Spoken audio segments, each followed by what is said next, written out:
ಕೇಸ್ನಲ್ಲೇ big update ಒಂದು ಬಂದಿದೆ. ಮೂಡ ಆಯುಕ್ತರಿಗೆ ಮುಖ್ಯಮಂತ್ರಿಗಳ ಪತ್ನಿ ಪಾರ್ವತಿ ಅವರು ಪತ್ರವನ್ನ ಬರೆಯೋ ಮೂಲಕ 14 ನಿವೇಶನ ವಾಪಸ್ ಪಡೀರಿ ಅಂತ ಹೇಳಿದ್ದಾರೆ.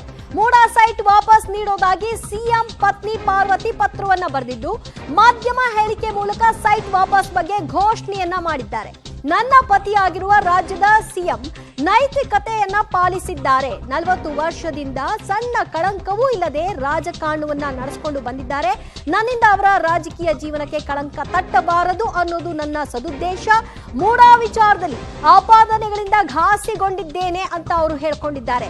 ಪತ್ರದಲ್ಲಿ ಸಿಎಂ ಪತ್ನಿ ಪಾರ್ವತಿ ಭಾವನಾತ್ಮಕ ಸಾಲುಗಳನ್ನ ಬರೆಯೋ ಮೂಲಕವಾಗಿ ತಮ್ಮ ಒಂದು ಪತ್ರಿಕಾ ಪ್ರಕಟಣೆಯನ್ನ ಹೊರಡಿಸಿದ್ದಾರೆ. ಮೂಡಾ ಕೇಸ್ನಲ್ಲಿ ಇಡಿ ಎಂಟ್ರಿ ಬೆನ್ನಲ್ಲೇ ಮುಖ್ಯಮಂತ್ರಿಗಳ ಪತ್ನಿ ಸೈಟ್ ವಾಪಸ್ ಕೊಡುವಂತಹ ನಿರ್ಧಾರಕ್ಕೆ ಬಂದಿದ್ದು, ಮೂಡಾ ಆಯುಕ್ತರುಗಳು ಕೂಡ ಈ ಬಗ್ಗೆ ಪತ್ರವನ್ನ ಬರೆದು ತ್ವರಿತಗತಿಯಲ್ಲಿ ಈ ಬಗ್ಗೆ ಕ್ರಮವನ್ನ ತೆಗೆದುಕೊಳ್ಳಿ ಅಂತ ಕೋರಿದ್ದಾರೆ. ನನ್ನ ಪತಿಯಾಗಿರುವ ರಾಜ್ಯದ ಮುಖ್ಯಮಂತ್ರಿ ಸಿದ್ದರಾಮಯ್ಯನವರು ತಮ್ಮ 40 ವರ್ಷದ ಸುದೀರ್ಘ ರಾಜಕಾರಣದಲ್ಲಿ ಯಾವುದೇ ಸಣ್ಣ ಕಳಂಕವೂ ಅಂಟಿಕೊಳ್ಳದಂತಹ ನೈತಿಕತೆಯನ್ನ ವ್ರತದಂತೆ ಪಾಲಿಸಿಕೊಂಡು ಬಂದವರು.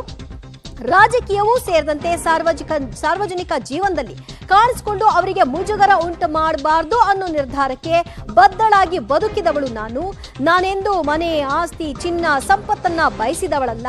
ಯಾವುದೇ ಕಾರಣಕ್ಕೂ ನನ್ನಿಂದ ಅವರ ರಾಜಕೀಯ ಜೀವನಕ್ಕೆ ಒಂದು ಸಣ್ಣ ಹನಿಯಷ್ಟು ಕಳಂಕ ತರಬಾರದು ಅನ್ನೋ ಎಚ್ಚರಿಕೆಯ ನಡೆಯನ್ನ ನಾನು ಪಾಲಿಸಿಕೊಂಡು ಬಂದಿದ್ದೀನಿ.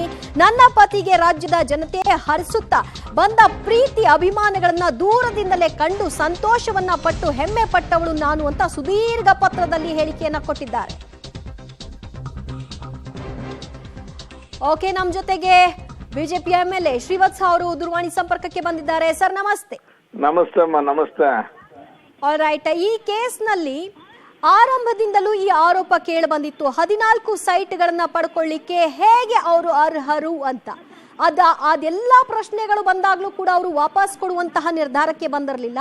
ಈಗ ವಾಪಸ್ ಕೊಡೋಕೆ ನಿರ್ಧರಿಸಿದ್ದಾರೆ. ಏನ್ ಹೇಳ್ತೀರಿ?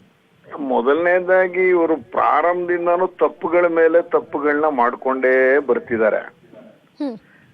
ಮೊದಲನೇ ದಿವಸ ಹಗರಣ ನಡೆದಿಲ್ಲ ಅಂದ್ರು, ಮೈಸೂರಿಗೆ ಹೆಲಿಕಾಪ್ಟರ್ ಅಲ್ಲಿ ಬಂದ್ರು. ಹಗರಣ ನಡೆದಿಲ್ಲ ಅಂದ್ರು, ಇಲ್ಲಿಂದ ಫೈಲ್ ಹೊತ್ಕೊಂಡು ಹೋದ್ರು ಹೆಲಿಕಾಪ್ಟರ್ ಅಲ್ಲಿ. ವೆಂಕಟಾಚಲಪತಿ ಆಯೋಗ ಏನೋ ಆಫೀಸರ್ನ ನೇಮಕ ಮಾಡ್ತೀನಿ ಅಂದ್ರು. ಆಮೇಲೆ ದೇಸಾಯಿ ಆಯೋಗ ಮಾಡಿದ್ರು. ದಿನೇಶ್ ಕುಮಾರ್ ತಪ್ಪೇ ಮಾಡಿಲ್ಲ ಅಂದ್ರು, ಅಮಾನತ್ ಮಾಡಿದ್ರು. ಆಮೇಲೆ ಗೊತ್ತಿಲ್ಲ, ಯಾರಿಗೂ ಗೊತ್ತಿಲ್ಲದೆ ಅವ್ರ ಅಮಾನತನ್ ವಾಪಸ್ ಪಡ್ಕೊಂಡ್ರು. ಪ್ರತಿಯೊಂದು ಹೆಜ್ಜೆಯೂ ಇವರು ತಪ್ಪು ಮಾಡಿದ್ದಾರೆ ಅಂತ ಹೇಳ್ತಾನೆ ಇದ್ವಿ. 14 ಸೈಟು ಪ್ರಾರಂಭದಲ್ಲೇ ನೀವು ಸರೆಂಡರ್ ಮಾಡ್ಬಿಡಿ ಸರ್ ಅಂತ ಹೇಳ್ತಾನೆ ಇದ್ವಿ. ಅವತ್ತೆಲ್ಲ ನಮ್ಮ ಮಾತುಗಳನ್ನ ಕೇಳದೆ ಇವತ್ತು ಸರೆಂಡರ್ ಮಾಡೋ ನಿರ್ಧಾರಕ್ಕೆ ಬಂದಿದ್ದಾರೆ ಅಂದ್ರೆ ಅವ್ರಿಗೆ ಗೊತ್ತಾಗಿದೆ ತಪ್ಪು ಮಾಡ್ಬಿಟ್ಟಿದೀನಿ. ಇದರಲ್ಲಿ ಮೂಡಾದ ನಿರ್ಣಯನೇ ಆಗದೆ ತನಗೆ ರೆಸೊಲ್ಯೂಷನ್ ಮಾಡಿ ಕೊಟ್ಟಿದ್ದಾರೆ. ತಾವು ಸಿಗಾಕೋತಾ ಇದೀವಿ ಅನ್ನೋದು ಸ್ಪಷ್ಟ ಇದೆ. ಅದಕ್ಕೆ ನಾನು ದೇವನ್ನಿಂದ ಹೇಳಿದೆ, ಹಿತಶತ್ರುಗಳ ಮಾತನ್ನ ಕೇಳಿ ಸಿದ್ದರಾಮಯ್ಯನವರು ಕಾಲ್ ಮೇಲೆ ಕಲ್ಲೆತ್ತಾಕೋತಾ ಇದ್ದಾರೆ. ಎಲ್ಲ ಜೊತೆಗಾರರೇ, ನಗರಾಭಿವೃದ್ಧಿ ಸಚಿವ ಬೈರತಿ ಸುರೇಶ್, ಕಾನೂನು ಸಲಹೆಗಾರ ಪೊನ್ನಣ್ಣ, ಈ ತರದವ್ರ ಮಾತು ಕೇಳ್ಕೊಂಡು ಇವತ್ತು ಈ ಸ್ಥಿತಿಗೆ ಬಂದಿದ್ದಾರೆ. ಗೊತ್ತಿತ್ತಿದು, ಆದ್ರೆ ಇದಿಷ್ಟು ಈಗ ಕಷ್ಟ. ಇವ್ರಿಗೆ ಸರೆಂಡರ್ ಮಾಡದೆ ಕಮಿಷನರ್ ವಾಪಸ್ ತಗೋಬೇಕು. ಕಮಿಷನರ್ ಕೋರ್ಟ್ ಅಲ್ಲಿ ಇರೋದ್ರಿಂದ ಹಂಗೆಲ್ಲ ಕ್ರಯಪತ್ರ ರದ್ದು ಮಾಡಕ್ ಬರೋಲ್ಲ. ಇದೆಲ್ಲ ಇನ್ ಮುಂದೆ ಕಾನೂನಾತ್ಮಕ ಸಂಘರ್ಷಗಳಿದೆ. ನನಗನ್ಸುತ್ತೆ ತೆಗೆದುಕೊಂಡಿರೋ ನಿರ್ಣಯ ಸರಿಯಾದ ಸಮಯ ಅಲ್ಲ. ಇಡಿ ಬೇರೆ ಎಂಟರ್ ಆಗಿದೆಯಲ್ಲ, ಹಾಗಾಗಿ ಮಾಡಿದ್ದಾರೆ ಅಂತ ಅನ್ಸುತ್ತೆ. ಇಲ್ಲ, ಮುಖ್ಯಮಂತ್ರಿಗಳ ಪತ್ನಿ ತಮ್ಮ ಒಂದು ಪತ್ರಿಕಾ ಪ್ರಕಟಣೆಯಲ್ಲಿ ಹೇಳ್ತಾರೆ, ಸರ್ ನನ್ನ ಪತಿಯ ಅಭಿಪ್ರಾಯ ಏನಿದೆ ಅಂತ ಗೊತ್ತಿಲ್ಲ. ಮಗನ ಬಳಿ ಆಗ್ಲಿ, ನನ್ನ ಕುಟುಂಬದ ಸದಸ್ಯರ ಬಳಿ ಆಗ್ಲಿ ನಾನು ಇದರ ಬಗ್ಗೆ ಚರ್ಚೆ ನಡೆಸಿಲ್ಲ. ಇದು ನನ್ನ ಆತ್ಮಸಾಕ್ಷಿಗೆ ಅನುಗುಣವಾಗಿ ಪ್ರಜ್ಞಾಪೂರ್ವಕವಾಗಿ ಕೈಗೊಂಡಿರುವಂತಹ ನನ್ನ ತೀರ್ಮಾನ ಅಂತ ಅವ್ರು ಹೇಳ್ಕೊಂಡಿದ್ದಾರೆ. ಪಾಪ ಅವ್ರು ಯಾವತ್ತು ಹೊರಗಡೆ ಬಂದವರೇ ಅಲ್ಲ. ನಾವೇ ಮೈಸೂರಲ್ಲಿ ನೋಡಿದೀವಲ್ಲ, ಚಾಮುಂಡಿ ಬೆಟ್ಟಕ್ಕೆ ಹೋದ್ರು ಸರತಿ ಸಾಲಿನಲ್ಲಿ ಹೋಗ್ತಾ ಇದ್ದಂತ ಹೆಣ್ಮಗಳು. ಅಪಾರವಾದಂತ ಗೌರವ ಇದೆ ನಮ್ಗೆ. ಆದ್ರೆ ಆಗಿರೋದು ಅವ್ರಿಗೆ ಗೊತ್ತಿಲ್ದೇನೆ ಆಗಿರುವಂತ ತಪ್ಪುಗಳನ್ನ ಮಾಡ್ಕೊಂಡ್ರು. ಎಲ್ಲಾನು ಸುತ್ತಮುತ್ತಲ್ನವರು ಇಲ್ಲ ಏನೂ ಆಗಲ್ಲ ಅಂತ ಹೇಳಿದ್ರ ಕಾರಣಕ್ಕೆ ಅವ್ರಿಗೆ ಆಗಿದೆ ಈ ತರದ್ದು. ಆದ್ರೆ ಈ ನಿರ್ಣಯದಿಂದ ಅವ್ರೊಬ್ಬರದೇ ಏನೋ ಬಹಳ ನಡೆದಿದೆ ಅಂತ ನಾನು ಅನ್ಕೊಂಡಿಲ್ಲ. ಎಲ್ರೂ ಸೇರ್ಕೊಂಡು ಮೀಟಿಂಗ್ ಮಾಡಿ ಇಲ್ಲ ಕೊಟ್ಬಿಡೋಣ, ಇಡೀ ಬೇರೆ ಎಂಟರ್ ಆಗ್ತಾ ಇದೆ, ಎಲ್ಲ 0 ರಿಜಿಸ್ಟ್ರೇಷನ್ ಅಲ್ಲಿ ಆಗಿದೆ, 1,000 ರೂಪಾಯಿಲಿ ನಾವು ಮುದ್ರಣಾಂಕ ಕೊಟ್ಬಿಟ್ಟಿದೀವಿ, ಎಲ್ಲ ಸೇರ್ಕೊಳ್ಳುತ್ತೆ ಅನ್ನೋ ಭಯ ಬಂದಿರ್ಬೋದು, ಕೊಟ್ಟಿದ್ದಾರೆ. ಆದ್ರೆ ನಿರ್ಣಯ ಒಳ್ಳೇದೇ, ಆದ್ರೆ ಟೈಮ್ ಒಳ್ಳೇದಲ್ಲ. ಓಕೆ, ಸೊ ಅಂದ್ರೆ ಈಗ ಅದನ್ನ ವಾಪಸ್ ಮಾಡ್ಲಿಕ್ಕೆ ಅವಕಾಶಗಳಿರಲ್ಲ ಅಂತ ಹೇಳ್ತೀರಿ? ಖಂಡಿತ. ಈ ಕೋರ್ಟ್ ಅಲ್ಲಿ ಕೇಸ್ ನಡೀತಾ ಇದೆ, ಆಯುಕ್ತರಿಗೆ ಏನ್ ಪವರ್ಸ್ ಕೊಟ್ಟಿದ್ದಾರೆ? ಯಾವ ಪವರ್ಸು ಇಲ್ಲ. ಆಮೇಲೆ ನಾನು ಹೇಳ್ತಾ ಇದ್ದೆ 4,879 ಸೈಟು ಈ ತರ ಕಳೆದ 37 ತಿಂಗಳಿಂದ ಹೋಗಿರೋದು. 14 ಸೈಟ್ ನಮ್ಗೆ ಇಂಪಾರ್ಟೆಂಟ್ ಅಲ್ವೇ ಅಲ್ಲ. ಈ 14 ಮುಂದಿಟ್ಕೊಂಡು ಮಿಕ್ಕದವ್ರು ಬಚಾವ್ ಆಗ್ತಾ ಇದಾರೆ ಅಂತ ನಾವು ಹೇಳ್ತಾನೆ ಇದ್ವಿ. ಇನ್ನು 4,865 ಸೈಟ್ ಇದೆ ಮೇಡಮ್. ಇದು ಅದ್ರ ತನಿಖೆ ಆಗ್ಬೇಕಲ್ಲ, ಅದೀಗ ಪರಬರಾಗ ಆಗ್ತಾ ಇದೆ. ಅದನ್ನ ಸಬ್ ರಿಜಿಸ್ಟರ್ ಆಫೀಸಲ್ಲಿ ರಿಜಿಸ್ಟ್ರೇಷನ್ ಹೋಗ್ತಿದ್ದಂಗೆ ತಡಿಬೇಕಲ್ಲ. 50-50 ಅನುಪಾತವನ್ನ ರಿಜಿಸ್ಟರ್ ಮಾಡ್ಕೋಬೇಡಿ ಅಂತ ಸರ್ಕಾರ ಆದೇಶ ಮಾಡ್ಬೇಕಲ್ಲ. ಆತರ ಪ್ರೋಸೆಸ್ ತುಂಬಾ ಇದೆ.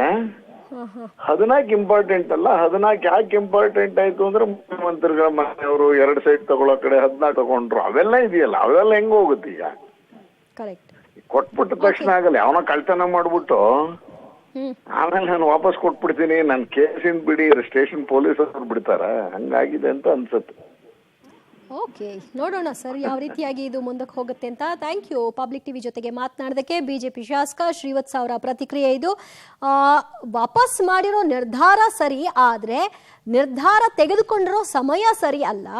ಈಗ ಇದನ್ನ ವಾಪಸ್ ಪಡಿಲಿಕ್ಕೆ ಆಯುಕ್ತರಿಗೆ ಅವಕಾಶ ಇದೆಯಾ? ಕೋರ್ಟ್ ಏನ್ ಹೇಳುತ್ತೆ? ಈ ಒಂದು ಪ್ರಶ್ನೆ ಇಲ್ಲಿ ಉದ್ಭವ ಆಗುತ್ತೆ.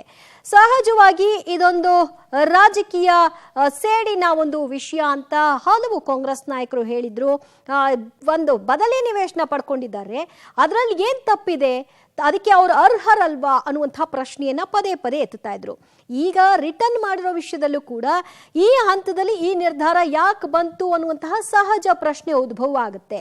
ಇದಕ್ಕೂ ಕೂಡ ಸಿದ್ದರಾಮಯ್ಯನವರ ಪತ್ನಿ ಪಾರ್ವತಿ ಅವರು ತಮ್ಮ ಪತ್ರದ ಮೂಲಕವೇ ಉತ್ತರವನ್ನ ಕೊಡುವಂತಹ ಪ್ರಯತ್ನವನ್ನ ಮಾಡಿದ್ದಾರೆ. ಈ ನಿರ್ಧಾರ ಇಂಥ ಹೊತ್ತಲ್ಲಿ ಯಾಕೆ ಅಂತ ಹಲವರು ಕೇಳಬಹುದು. ಆರೋಪ ಕೇಳಿ ಬಂದ ದಿನದಿಂದಲೂ ಕೂಡ ನಾನು ಈ ತೀರ್ಮಾನವನ್ನ ಮಾಡಿದ್ದೆ, ವಾಪಸ್ ಮಾಡಿಬಿಡ್ಬೇಕು ಅಂತ ನಿರ್ಧಾರವನ್ನ ಮಾಡಿದ್ದೆ. ಆದ್ರೆ ಮೂಢ ನಿವೇಶನ ಹಂಚಿಕೆ ಆರೋಪವನ್ನ ರಾಜಕೀಯ ದುರುದ್ದೇಶದಿಂದ ಮಾಡಲಾಗಿದೆ. ಈ ಅನ್ಯಾಯದ ವಿರುದ್ಧ ಹೋರಾಡಬೇಕು, ಅವರ ಸಂಚಿಗೆ ನಾವು ಬಲಿಯಾಗಬಾರ್ದು ಅಂತ ಕೆಲವು ಹಿತೈಷಿಗಳು ಹೇಳಿದ ಕಾರಣಕ್ಕೆ ನಿವೇಶನ ವಾಪಸ್ ಮಾಡಬೇಕೆಂಬ ನಿರ್ಧಾರವನ್ನ ಕೈ ಬಿಟ್ಟಿದ್ದೆ ಅಂತ ಹೇಳಿದ್ರು. ಅಂದ್ರೆ ಈಗ ಶ್ರೀವತ್ಸ ಅವ್ರು ಹೇಳ್ತಾ ಇದ್ರು, ಮುಖ್ಯಮಂತ್ರಿಗಳಾಗ್ಲಿ ಅವರ ಪತ್ನಿ ಆಗ್ಲಿ ಇದನ್ನ ವಾಪಸ್ ಮಾಡಬಹುದು ಅಂತ ಅಂದುಕೊಂಡಿರಬಹುದು, ಆದ್ರೆ ಸುತ್ತಮುತ್ತ ಇದ್ದಾರಲ್ಲ ಅವರೇ ಅವ್ರನ್ನ ಮಿಸ್ಲೀಡ್ ಮಾಡಿದ್ದಾರೆ ಅಂತ. ಇಲ್ಲಿ ಅವರ ಪತ್ನಿ ಬರೆದಿರುವಂತಹ ಪತ್ರದಲ್ಲೂ ಕೂಡ ಅದೇ ಪಾಯಿಂಟ್ ಇದೆ. ಹಿತೈಷಿಗಳು ವಾಪಸ್ ಮಾಡಬೇಡಿ, ರಾಜಕೀಯವಾಗಿ ಏನು ನಿಮ್ಮ ಮೇಲೆ ಅಲಿಗೇಷನ್ ಆಗಿದೆ ಆ ಮೂಲಕವೇ ಉತ್ತರಿಸಿ ಅಂತ ಹೇಳಿದ್ರು. ಆ ಕಾರಣಕ್ಕೆ ಹೋಲ್ಡ್ ಮಾಡಿದ್ದೆ ಅಂತ ಅವ್ರು ಹೇಳ್ಕೊಂಡಿದ್ದಾರೆ.